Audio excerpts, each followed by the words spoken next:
Pendant 5 semaines, nous avons suivi l'histoire d'un homme, un jeune homme ordinaire marqué par une vision extraordinaire. Son nom, c'est Joseph. Il a rêvé, été rejeté, emprisonné avant d'être révélé au monde. Mais cette histoire, ce n'est pas seulement celle d'un homme biblique. C'est le reflet de ton parcours, de ton appel, de ton processus, car Dieu forme toujours ses serviteurs dans un lieu caché. Ces lieux, c'est la chambre noire. Ce n'est pas un endroit de punition, mais un sanctuaire, un atelier sacré où Dieu développe ce qu'il a vu en toi depuis toujours, que les hommes n'ont pas vu.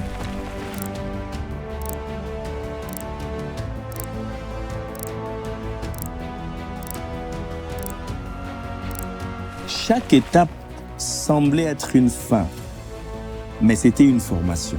Chaque obscurité cachait une œuvre divine. Dans la chambre noire, Dieu travaille l'image de ta destinée, ce que les autres ne voient pas encore.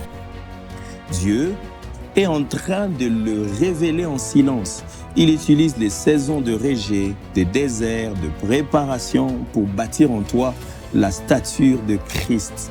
Tu n'es pas oublié, tu es juste en développement. Et bientôt, comme Joseph, tu verras la raison de chaque étape. Ce n'est pas le rêve qui t'amène au palais, mais c'est le processus accepté. Et pendant ces 5 semaines, c'est ce que nous avons vu. Nous avons pu développer cela. Alors, bienvenue dans la chambre noire. Révise chaque étape, médite, partage et surtout, prépare-toi car ce que Dieu développe dans l'ombre sera bientôt manifesté à la lumière.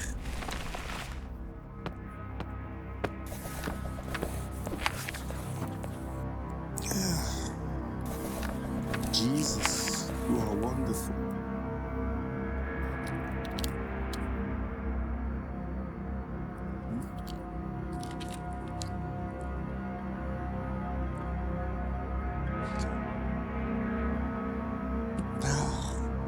Was it good?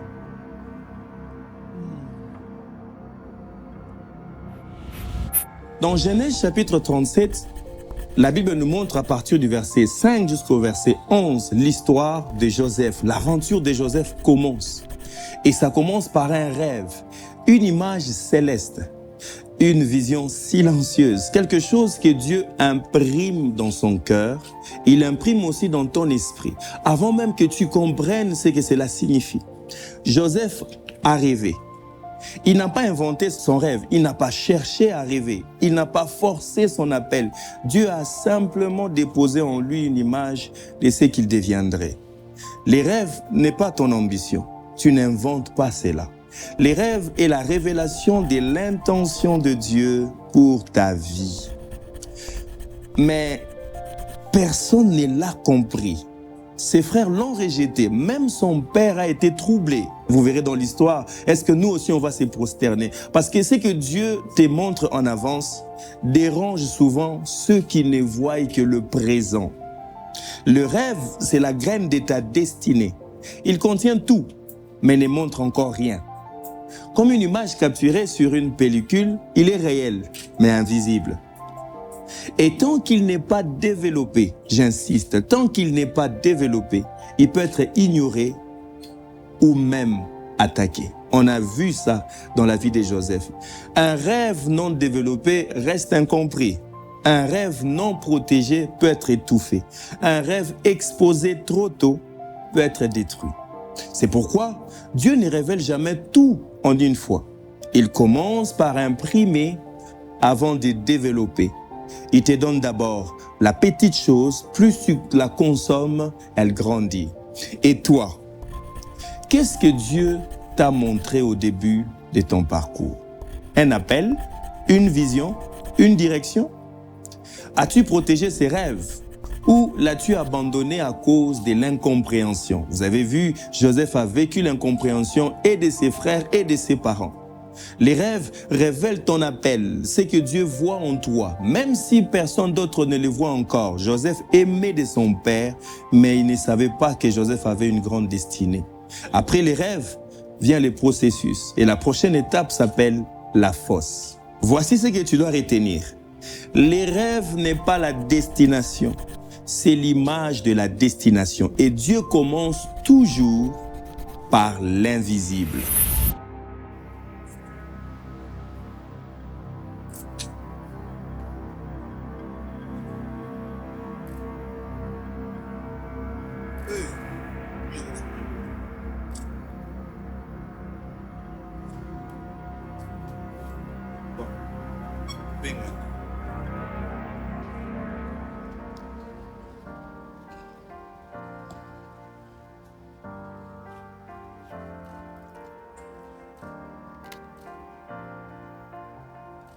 Waouh!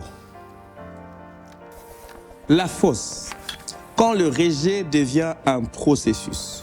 Nous verrons dans l'histoire de Joseph, dans Genèse chapitre 37, à partir du verset 23 jusqu'au verset 28, où ses frères le jettent dans la fosse. Joseph est jeté dans une fosse, que vous voyez juste à ma gauche. Trahi par ses frères, dépouillé de sa tunique, mis à nu. Il n'y a ni eau, ni corde, ni ici. Juste le silence et l'incompréhension. C'est ce qui arrive quand on va dedans. La fosse est souvent le premier choc après le rêve.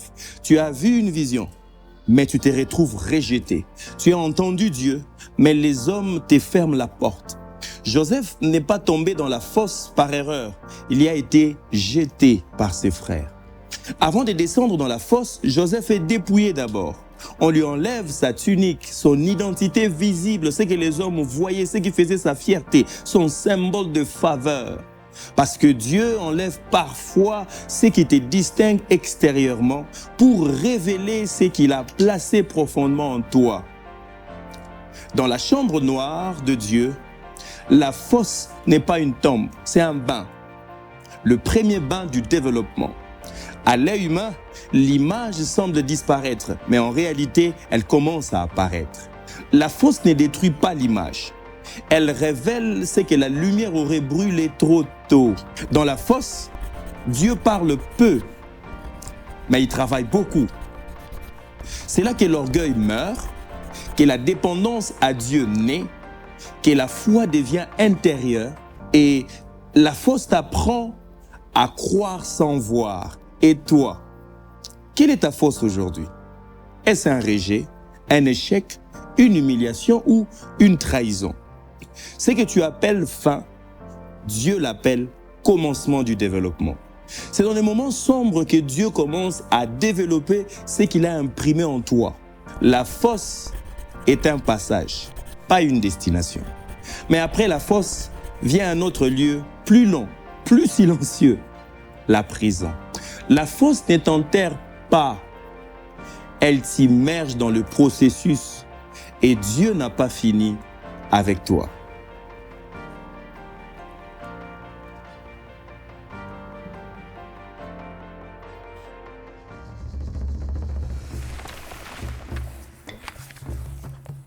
Genèse 39, verset 20 jusqu'au verset 23, on montre la partie la plus longue et la plus silencieuse de la vie de Joseph. Joseph est jeté en prison, accusé à tort par la femme de Potiphar, incompris, oublié des hommes, mais pas des dieux.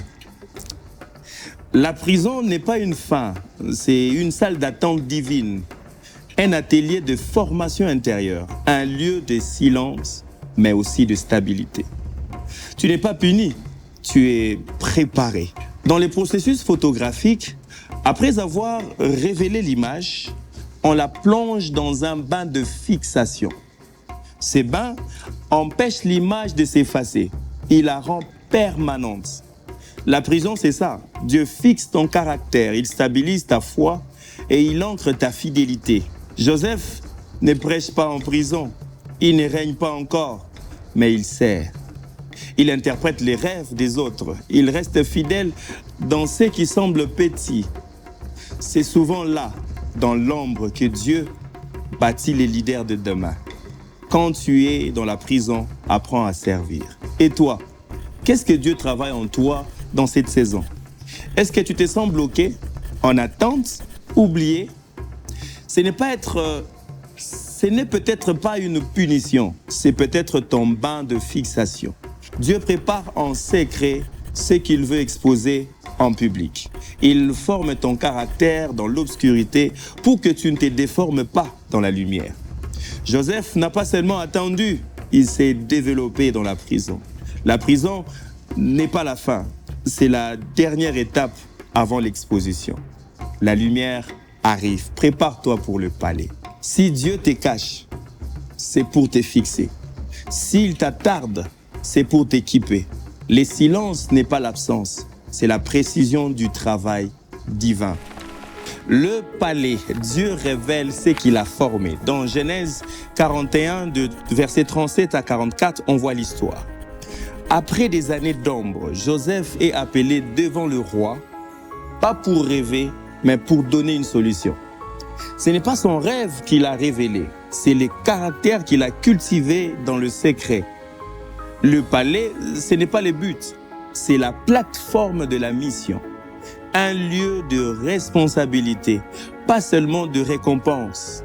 Dieu n'expose pas pour impressionner, il révèle pour accomplir sa volonté à travers toi. Joseph est resté fidèle dans la fosse, il a servi dans la prison, il a tenu bon dans les épreuves. C'est pourquoi Dieu peut maintenant le confier à une nation. Et toi, que vas-tu faire avec ce que Dieu a développé en toi? Es-tu prêt à devenir une solution dans ton environnement? Le palais est réservé à ceux qui ont résisté à la fosse et persévéré dans la prison. Dans la chambre noire, Dieu a imprimé l'image de Christ. Dans la fosse, il a révélé. Dans la prison, il a fixé. Dans le palais, il l'expose au monde. La gloire que tu portes n'est pas pour toi, elle est pour les autres. Le palais n'est pas pour les rêveurs, mais pour les bâtisseurs. Ceux qui ont été formés dans le secret pour influencer en public. Tu es appelé à régner, non pour dominer, mais pour servir avec sagesse. La chambre noire s'achève, mais les processus continuent. Va, sois la lumière dans ton palais.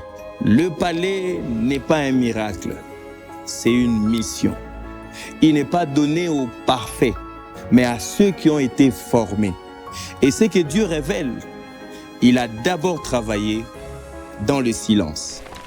Et toi, dans quelle étape te trouves-tu aujourd'hui? Est-ce que Dieu t'a donné un rêve que personne ne comprend? Es-tu dans une fosse de rejet, une prison d'attente, ou sens-tu que le palais est proche? Pendant 5 semaines, nous avons découvert que Dieu ne travaille pas à la lumière de projecteur. Il façonne dans le secret, dans la douleur, dans le silence, dans les saisons cachées. Mais chaque étape est une preuve que tu es en chemin. La chambre noire est peut-être sombre, mais elle n'est jamais vide. Alors, aujourd'hui, c'est à toi de parler. Partage ce que tu vis. Pose ta question. Raconte ce que Dieu t'a dit ou montré à travers cette série. Peut-être que ton témoignage encouragera quelqu'un d'autre à ne pas abandonner. Ce n'est pas la fin, c'est le début d'un chemin de clarté, de profondeur et d'appel. Et ensemble, nous allons plus loin, vers la lumière, vers la révélation, vers la destinée. Pose ta question, partage ton témoignage, rejoins la discussion.